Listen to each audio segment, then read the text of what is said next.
Hello everyone, সকলকে আমার YouTube channel knowledge bank টুকেতে স্বাগত। আজকে আমি তোমাদের পর্ষদ টেস্ট পেপার 2026 মাধ্যমিক test paper 2026-এর set number 9 page 403 set number 9 page 403-এর যে এমসিকিউ শূন্যস্থান এবং সত্যমিথ্যা এই কটা কোশ্চেনের অ্যান্সারগুলো নিয়ে আমি আজকের এই ভিডিও আলোচনা করব। আর অ্যান্সারগুলো বলার আগে তোমাদের বলবো, চ্যানেল নতুন থাকলে চ্যানেলটিকে সাবস্ক্রাইব করুন এবং তার সাথে সাথে পাশে থাকা বেল আইকনটি ক্লিক করুন, যেন নেক্সট ভিডিও দিলে তোমরা সেই ভিডিওটার নোটিফিকেশন সঙ্গে সঙ্গে পেয়ে যাও। ওকে, তাহলে শুরু করা যাক। প্রথমে দেখো যে এমসিকিউ একের 1 নম্বর কোশ্চেন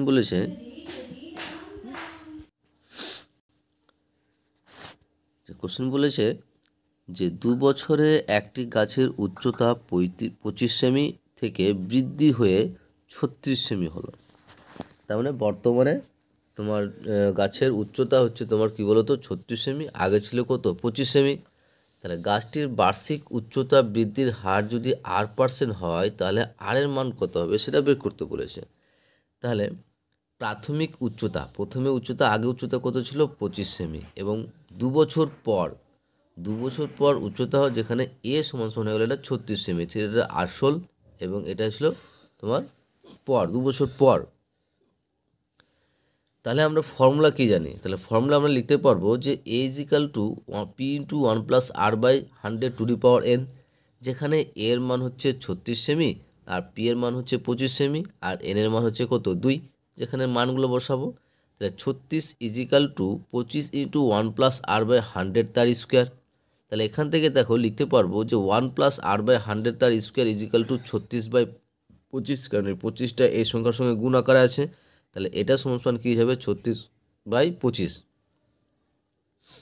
তাহলে বা 1+r/100 তার স্কোয়ার ইজ ইকাল টু 36/25-এর পরিবর্তে আমরা লিখতে পারবো 6/25 তার স্কোয়ার।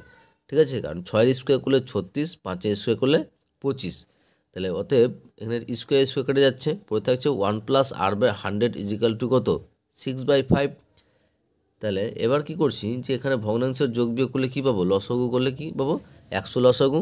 তার উপরে পাচ্ছি 100 প্লাস আর, তাহলে 100 plus r/100 is equal two কত 6/5। কোনাকুনি গুণ করতে হবে, কোনাকুনি গুণ করলে 5-এর সঙ্গে 100 প্লাস r-এর গুণ, তাহলে কী পাবো 500 plus 5r is equal two 600। তাহলে 5r ইজ ইকাল টু কী পাবো 600 মাইনাস 500, 600 মাইনাস 500। তাহলে অতএব r সমান এখানে কত হবে, r সমান হবে 600 মাইনাস 500/5। তাহলে 600 থেকে 500 বাদ দিলে কত হয় 100 হয়, আর 5/5 তাহলে 5 দিয়ে ভাগ করলে কত পাবো 20। তাহলে আমার এখানে আর এর মান হয়ে গেল কত 20। তাহলে আমার অ্যান্সার হয়ে যাবে কি বলতো অপশন এ 20। আশা করছি বুঝতে পেরেছো। নেক্সট কোশ্চিন দেখো। নেক্সট কোশ্চিন বলেছে যে √(x+5 √5 - x is equal to 4 হলে x সমান কত। এখানে x এর মান আমাকে বের করতে বলেছে। তো এটা সমান দেওয়া আছে। এবার কি করছি আমরা যে উভয় পক্ষে বর্গ করে পাই, উভয় পক্ষে যদি আমরা বর্গ করি তাহলে √(x+5 √5 - x তার স্কোয়ার ইজ ইকাল টু 4-এর স্কোয়ার। এবার দেখো এটার টার্মটা কিন্তু আমাদের a+b তার হোল স্কোয়ার ফর্মুলা পড়ছে, যেখানে a+b তার হোল স্কোয়ার ফর্মুলা কি, a+b তার স্কোয়ার ফর্মুলা হচ্ছে যে a square plus 2ab plus b square. তাহলে এখানে সেটাই করছি যে এ স্কোয়ার অর্থাৎ √(x+5 তার স্কোয়ার, আর √(x+5 তার স্কোয়ার মানে হচ্ছে স্কোয়ার আর রুট কেটে যায়, তাহলে পরে থাকবে কত x+5। তাহলে এক্স স্কোয়ার মানে √(x+5 তার স্কোয়ার মানে কি x+5 প্লাস 2 ইন্টু এ মানে কত √(x+5 ইন্টু বি এর মান হচ্ছে √5 - x into plus b square. তো বি স্কোয়ার মানে কি √5 - x তার স্কোয়ার। তাহলে স্কোয়ার রুট কেটে যা পড়ে থাকে কি 5 - x আর ইজ ইকাল টু 4 স্কোয়ার করলে 16। এবার দেখো এখানে যে -x প্লাস x কেটে যাচ্ছে, তাহলে এখানে +5 + 5 তাহলে কত হবে +10, আর প্লাস 2 ইন্টু দেখো এই টার্মটাকে যদি আমরা লিখতে পারবো এরকম যে যে 5 প্লাস এটার টার্মটাকে আমরা কি করছি যে এখানে এটাকে আমরা লিখতে পারবো প্রথমে 5 + x ইন্টু 5 - x, এটাকে রেখে দিলাম, এটাকে জাস্ট আমরা এক্স প্লাস 5 ছিল 5 প্লাস এক্স করলাম, আর এটা গুণ রুটের মধ্যে গুণ করলে রুটের মধ্যেই থাকবে। এবার দেখো এটার একটা ফর্মুলা হচ্ছে a plus b into a minus b, যেখানে a plus b into a minus b formula হচ্ছে a square minus b square. তাহলে এখানে লিখতে পারবো আমরা কি 5a square minus x a square. তো সেটাই করছি, যে এইটুকুর পরিবর্তে আমরা লিখলাম যে root over 5a square minus x square is equal to 16, তাহলে বা 2 ইন্টু এই টার্মটা রেখে দিলাম। তাহলে 10টাকে সমান উপরে নিয়ে গেলে কী হয়ে যাবে, মাইনাস আকারে বসবে। তাহলে 16 মাইনাস 10, তাহলে 2 into root over 25 minus x square পেলাম 16 মাইনাস 10, তাহলে বা root over 25 minus x square is equal to কী হয়ে যাবে 6/2। তাহলে root over 25 minus x square মানে কত 3, কারণ 3 2 কত 6। তাহলে আবার স্কোয়ার করলে আমরা কি পাবো, উভয়কে স্কোয়ার করলে 25 মাইনাস এক্স স্কোয়ার, কারণ এটা স্কোয়ার করলে তোমার কি রুট আর স্কোয়ার কেটে যায়, থাকে কত 25 মাইনাস এক্স স্কোয়ার, আর এটা স্কোয়ার করলে কী হয়ে যাবে 9। তাহলে ওটা লিখেছি, তাহলে 25 minus x square is equal to কত 9। তাহলে x square minus x square is equal to কী হবে -25 আর প্লাস 9 থাকলো, তাহলে minus x square is equal to -25 plus 9, তার মানে কি 25 থেকে বাদ দিতে হবে। তো 25 থেকে বিয়োগ করলে আমরা পাবো 16, তাহলে মাইনাস মাইনাস কেটে যাচ্ছে, তাহলে পরে থাকছে এক্স সমান সমান প্লাস মাইনাস রুট ওভার 16 সমান সমান প্লাস মাইনাস 4। তাহলে এটার অ্যান্সার হয়ে যাবে কি বলতো, option A +-4। Okay, next question দেখো, নেক্সট কোশ্চিন বলেছে যে R1 একক ও R2 একক ব্যাস R1 একক R2 একক ব্যাসার্ধ বিশিষ্ট দুটি বৃত্তের কেন্দ্রদ্বয়ের মধ্যে দূরত্ব P একক হলে, যে R1 এবং R2 ব্যাসার্ধ বিশিষ্ট দুটি বৃত্তের কেন্দ্রদ্বয়ের মধ্যে দূরত্ব P একক হলে তাদের সরল সাধারণ স্পর্শকের দৈর্ঘ্য কত হবে। তাহলে এটা একটা ফর্মুলা মুখস্থ রাখবে। ফর্মুলা হচ্ছে কি, যে যদি দুটো ব্যাসার্ধ হয়, দুটি বৃত্তের ব্যাসার্ধ ধরলাম যে R1 আর R2 এবং তাদের কেন্দ্রদ্বয়ের মধ্য যদি দূরত্ব দেওয়া থাকে, তা সেক্ষেত্রে আমরা একটা সাধারণ স্পর্শক পাবো। সেই সাধারণ স্পর্শকের দৈর্ঘ্যটা হবে কি বলতো, রুট ওভার কেন্দ্রদ্বয়ের মধ্যে দূরত্ব যেটা আছে সেটা স্কোয়ার মাইনাস ব্যাসার্ধ দুটোর অন্তর্ফলের স্কোয়ার, অর্থাৎ যে কি পাবো, যে রুট ওভার কি বললাম, যে রুট ওভার কেন্দ্রদ্বয়ের মধ্যে দূরত্ব। তাহলে এখানে যে দুটো বৃত্তের কেন্দ্রদ্বয়ের মধ্যে দূরত্ব কী ছিল পি, তাহলে তার স্কোয়ার মাইনাস ব্যাসার্ধ দুটোর অন্তর্ফলের স্কোয়ার অর্থাৎ বিয়োগফলের স্কোয়ার, তাহলে R1 - R2 তার স্কোয়ার। তাহলে এটা অ্যান্সার কী হবে, অপশান ডি হবে। এটা তোমরা একটু ফর্মুলার মুখস্থ রেখে দেবে কি, যদি এরকম থাকে যে R1 এবং R2 ব্যাসার্ধ বিশিষ্ট দুটি বৃত্তের কেন্দ্রদ্বয়ের মধ্যে দূরত্ব পি একক, তাহলে তাদের সাধারণ স্পর্শকের দৈর্ঘ্যটা হবে root over P² minus R1 minus R2 তার স্কোয়ার। এবার এখানে যদি আর এর জায়গায় কোনো সংখ্যা দেওয়া থাকে, ধরো 13 দেওয়া আছে, R2 জায়গায় দেওয়া আছে তোমার ধরো যে 5 দেওয়া আছে, এবং পি এর জায়গায় আছে 10, তাহলে এই ক্ষেত্রে আমরা মান বের করতে পারবো। ঠিক আছে, তাহলে আমার এটা অ্যান্সার হয়ে যাবে অপশান ডি। নেক্সট 3 নম্বর দেখো, 3 নম্বর বলেছে 9 বাই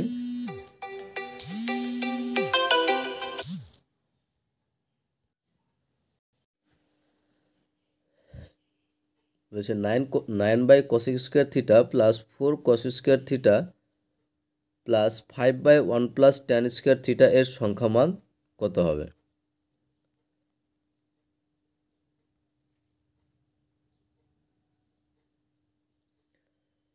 দেখো অঙ্কটা দেওয়া আছে যে 9 by cos square theta plus 4 cos square theta plus 1/1 plus tan square theta. তাহলে এবার দেখো যে এখানে 9 into 1 by cosec square theta, অর্থাৎ 1 বাই cosec স্কোয়ার থিটার মান আমরা কি জানি, 1 বাই cosec স্কোয়ার থিটার ফর্মুলা জানি আমরা 1 by sine square theta, sine square theta, কারণ যে সাইন থিটা সমান সমান আমরা জানি 1 বাই cosec থিটা, তাহলে স্কোয়ার করলে কী হয়ে যাবে, স্কোয়ার হয়ে যাবে। তাহলে 1 বাই cosec স্কোয়ার থিটার পরিবর্তে আমরা লিখতে পারবো কি sine square theta plus 4 cos square theta plus 5 by এবার 1 plus tan square theta, 1 plus tan square থিটার ফর্মুলা হচ্ছে sec স্কোয়ার থিটা।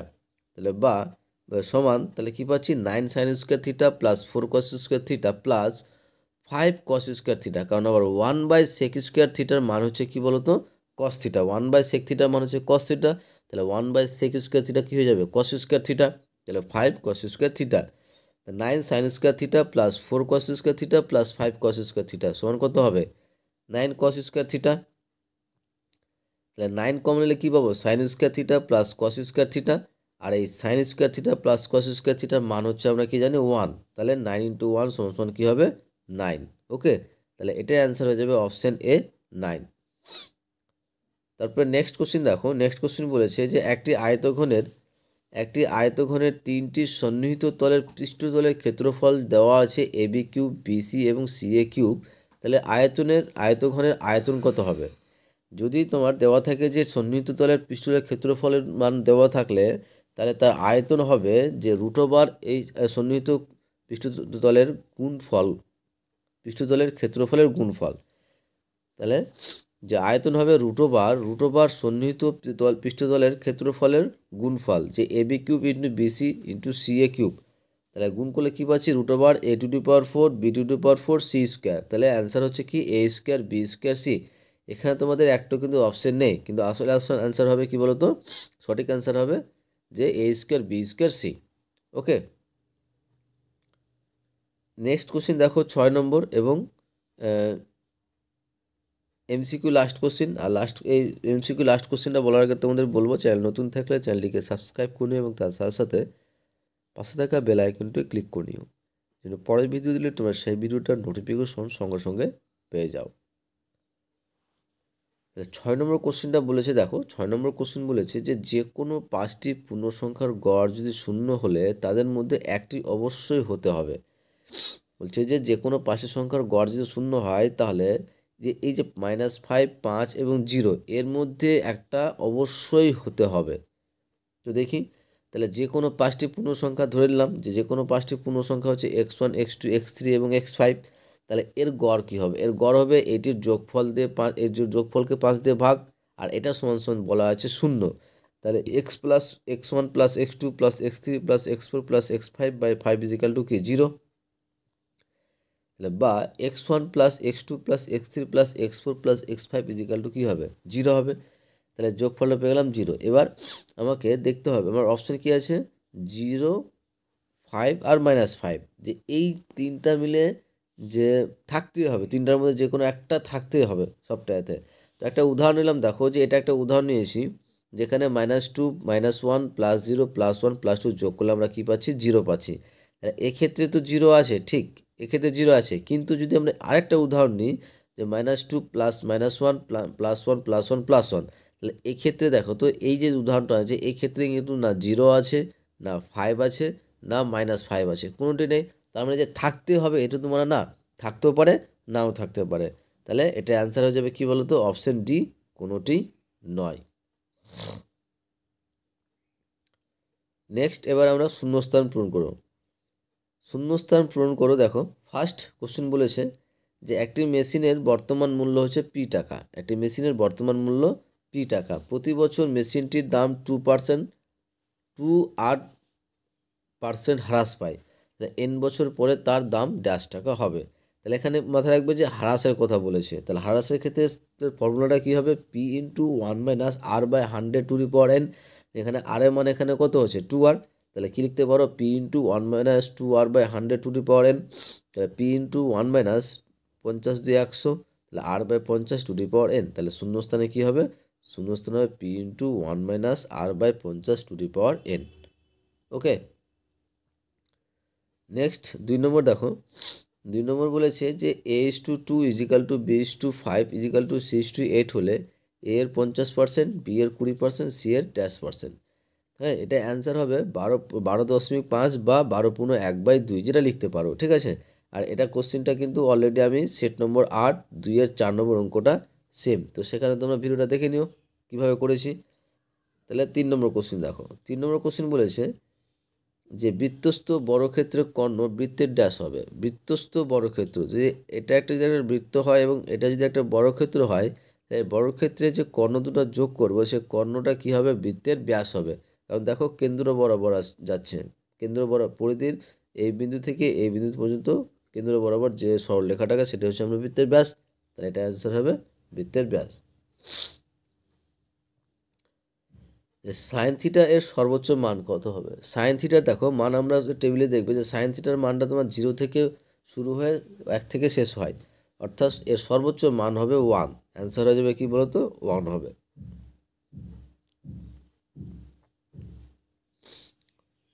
পাঁচ নম্বর, যে একটি লম্ববৃত্তাকার চোঙ ও শঙ্কুর উচ্চতা ও আয়তন সমান হলে ব্যাসার্ধ দ্বয়ের অনুপাত কত হবে? তাহলে এখানে লম্ববৃত্তাকার চোঙ এর উচ্চতা ও ও শঙ্কুর উচ্চতা, লম্ববৃত্তাকার চোঙ ও শঙ্কুর উচ্চতা এবং আয়তন সমান, মানে উচ্চতা লম্ববৃত্তাকার চোঙের উচ্চতা যা হবে শঙ্কুর উচ্চতাও সেম হবে এবং আয়তনও সেম হবে। তাহলে ব্যাসার্ধ দ্বয়ের অনুপাত কত? লম্ববৃত্তাকার চোঙের যদি লম্ববৃত্তাকার চোঙের যদি ব্যাসার্ধ R1 এবং উচ্চতা যদি H হয়, তার আয়তন কত হবে? লম্ববৃত্তাকার চোঙের আয়তন হবে কত? পাই R1 স্কোয়ার H। এবং শঙ্কুর উচ্চতা ধরলাম যে শঙ্কুর ব্যাসার্ধ ধরলাম যে R2 এবং উচ্চতা কি H, কারণ চোঙের যা উচ্চতা শঙ্কুর উচ্চতা সেম। তাহলে ব্যাসার্ধ যদি R2 হয় এবং উচ্চতা যদি H হয়, তাহলে তখন শঙ্কুর আয়তন হবে 1/3 পাই R2 তার স্কোয়ার H। আবার আয়তন দুটো কি বলেছে? সমান বলেছে। তাহলে শর্ত অনুসারে কি লিখতে পারবো? যে pi R1 square H is equal to 1/3 pi R2 square তার H। তাহলে এখানে দেখো যে পাই H কেটে যাচ্ছে, তাহলে পড়ে থাকছে কি R1 square is equal to 1/3 R2 তার স্কোয়ার। তাহলে R1 square by R2 square সমান সমান কি হচ্ছে? 1/3। তাহলে R1/R2 তার স্কোয়ার মানে হচ্ছে কত? 1/3।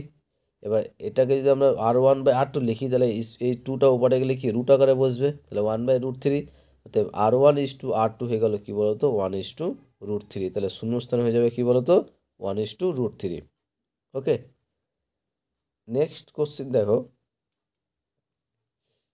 6 নম্বর কোশ্চেন দেখো। 6 নম্বর কোশ্চেন বলেছে যে 6, 7, x, 8, y, 4 সংখ্যাগুলির গড় 9 হলে x+y এর মান কত হবে? তো কোনো তথ্যের সে গড় যদি বের করতে বলে, সে তথ্যটি যোগ করে সে কয়টা তথ্য আছে সেটা দিয়ে ভাগ, অর্থাৎ 6+7+x+8+y+4/6, কারণ 6টা সংখ্যা আছে আর এই সংখ্যাটির গড় দেওয়া আছে 9। তাহলে উপরে আমরা পাচ্ছি কত? 25+x+y/6 is equal two 9। তাহলে কোনাকুনি গুণ করলে কী পাবো? 25+x+y is equal two 54। তাহলে x+y ইজিক্যাল টু পাবো 54 - 25। তাহলে x+y সমান পাচ্ছি 54 থেকে 25 বাদ দিলে কত হচ্ছে? 29 হচ্ছে। তাহলে x+y ইজিক্যাল টু কত হয়ে যাবে? 29। তাহলে শূন্যস্থান হয়ে যাবে কত? 29 হবে। নেক্সট, সত্য মিথ্যা। দেখো প্রথম কোশ্চেন বলেছে সত্য মিথ্যার ফার্স্ট, যে চক্রবৃদ্ধি সুদের ক্ষেত্রে নির্দিষ্ট সময় অন্তর সুদ আসলের সঙ্গে যোগ হয়। এটা ঠিক, নির্দিষ্ট সময়ের অন্তর সুদটা আসলের সঙ্গে যুক্ত হয়। এই কারণে আসলের পরিমাণ ক্রমাগত কমতে থাকে। এটা মিথ্যা হবে। যদি সুদটা যদি আসলের সঙ্গে যুক্ত হয়, তাহলে আসলের পরিমাণটা কি হবে? বাড়বে। এখানে কি বলেছে? কমবে বলেছে। তার জন্য এটা অ্যান্সারটা কি হবে? মিথ্যা হবে। নেক্সট 2 নম্বর দেখো, যে 3 - কর্ণীযুক্ত সংখ্যাটির -3 - √11 হলো একটি কর্ণীয় উৎপাদক। কর্ণীয় উৎপাদক মানে হচ্ছে যে এটা কর্ণটা থাকবে না। তো দেখো যে এটাকে আমরা যে 3 - √11কে যদি -3 - √11 দিয়ে গুণ করে দেখবে যে আমি -1 পাচ্ছি, তো রুট থাকছে না, তারপরে এটা কি বলছে? সত্য হবে। নেক্সট 3 নম্বর, যে অর্ধবৃত্তের একটি মাত্র ব্যাস আছে, এটা সত্য হবে। কারণ দেখো এটা যদি একটা অর্ধবৃত্ত হয়, তাহলে এটা হচ্ছে ব্যাস, আর একটা অর্ধবৃত্তের ব্যাস কিন্তু একটাই হবে, এটা সত্য হবে। 4 নম্বর দেখো, 4 নম্বর বলেছে যে sec² যদি sec² প্লাস tan² সমান 1/2 হয়, তবে sec⁴ minus tan⁴ is equal two 1/4 হবে। তো দেখি যে আমার দেওয়া আছে sec² প্লাস tan² সমান সমান 1/2। আমাদের মান বের করতে হবে sec⁴ minus tan⁴ is equal two, এটাকে লিখতে পারবো আমরা sec² তার স্কোয়ার মাইনাস tan² তার স্কোয়ার। এটা আবার দেখো একটা ফর্মুলা পড়ছে, কীরকম ফর্মুলা? হচ্ছে a² মাইনাস b² ফর্মুলা। এখানে a² মাইনাস b² ফর্মুলা হচ্ছে a+b into a minus b। লিখতে পারো কি sec² plus tan² into sec² minus tan²। তাহলে sec² প্লাস tan² মান দেওয়া আছে হাফ, আর এটার মান আমরা জানি ফর্মুলা, সেটা হচ্ছে 1। তাহলে 1/2 ইন্টু 1 মানে কি 1/2, কিন্তু আমার এখানে কত দেওয়া ছিল? 1/4, যেটা মানটা তোমার কত হবে? 1/4, কিন্তু আমরা পেলাম কত? 1/2। তাহলে এটা অ্যান্সারটা কি হবে? মিথ্যা হবে। নেক্সট 5 নম্বর দেখো, ফার্স্ট নম্বর বলেছে যে কোনো লম্ববৃত্তাকার চোঙের ব্যাসার্ধ অর্ধেক, কোনো লম্ববৃত্তাকার চোঙের ব্যাসার্ধ অর্ধেক এবং উচ্চতা দ্বিগুণ করা হলে আয়তন 50% হ্রাস পাবে। তাহলে দেখব যে আয়তনটা 50% হ্রাস পাচ্ছে কিনা। তো ধরলাম যে যখন ব্যাসার্ধ আর এবং উচ্চতা এইচ, ধরো যে একটা লম্ববৃত্তাকার চোঙের ব্যাসার্ধ যখন আর একক এবং উচ্চতা এইচ একক, তখন আয়তন হবে কি, আয়তনের ফর্মুলা হবে যে পাই আর স্কোয়ার এইচ ঘন একক। কখন, যখন ব্যাসার্ধ আর এবং উচ্চতা এইচ। এবার বলছে যে ব্যাসার্ধকে যদি অর্ধেক করি এবং উচ্চতাকে দ্বিগুণ করি তখন আয়তন কি হবে। তাহলে ব্যাসার্ধকে অর্ধেক করলে এবং উচ্চতাকে দ্বিগুণ করলে তখন আয়তন হবে যে পাই আর স্কোয়ার। তাহলে আর স্কোয়ার এখানে কত, r/2, কারণ ব্যাসার্ধ অর্ধেক বলেছে, তা r/2 তাই স্কোয়ার ইন্টু উচ্চতা দ্বিগুণ, তাহলে আগে এ ছিল এখন তাহলে কী হবে 2h ঘন একক। তাহলে কী পাচ্ছি pi into r²/4 into 2h, তাহলে 2 দুগুণে 4 কেটে যায়, তাহলে কী পাচ্ছি 1/2 পাই r² h। তাহলে দেখো এখানে আয়তনটা কিন্তু কমছে, আগে ছিল পাই r² h, এখন তার অর্ধেক হয়ে গেছে। তাহলে দেখি শতকরা কত হ্রাস পাচ্ছে। তো শতকরা হ্রাস পাচ্ছে দেখি যে pi r² h minus 1/2 pi r² h by কতর মধ্যে পাই r² h এর মধ্যে হ্রাস পাচ্ছে ইন্টু 100।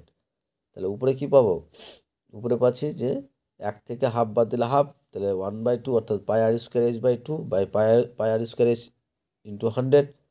তাহলে লিখতে পারবো আমরা পাই r² h/2 ইন্টু 1/পাই r² h ইন্টু 100। তাহলে এটা কেটে যাচ্ছে আর এটা হচ্ছে 50 দিয়ে 100। তাহলে অ্যান্সার হচ্ছে কত, 50% হ্রাস পাচ্ছে। তার মানে এটা কি হবে, সত্য হবে। ঠিকঠাকই বলেছে। নেক্সট 6 নম্বর, এবং 6 নম্বরের অ্যান্সারটা বলার আগে তোমাদের বলবো চ্যানেল নতুন থাকলে চ্যানেলটিকে সাবস্ক্রাইব করে এবং তার সাথে সাথে পাশে থাকা বেল আইকনটিও ক্লিক করে নিও, যেন নেক্সট ভিডিও দিলে তোমরা সেই ভিডিওটার নোটিফিকেশন সঙ্গে সঙ্গে পেয়ে যাও। ভালো লাগলে অবশ্যই বন্ধুদের সঙ্গে শেয়ার করবে এবং কমেন্ট করে জানাবে। 6 নম্বর কোশ্চেন বলেছে যে মধ্যমা নির্ণয়ের সময় সকল শ্রেণীর দৈর্ঘ্য সমান নাও হতে পারে। মধ্যমা নির্ণয়ের সময় সকল শ্রেণীর দৈর্ঘ্য সমান নাও হতে পারে, এটা কিন্তু সত্য। ঠিক আছে, আশা করছি তোমাদের ভিডিওটা ভালো লেগেছে। ওকে, থ্যাংক ইউ ভিডিওটা দেখার জন্য।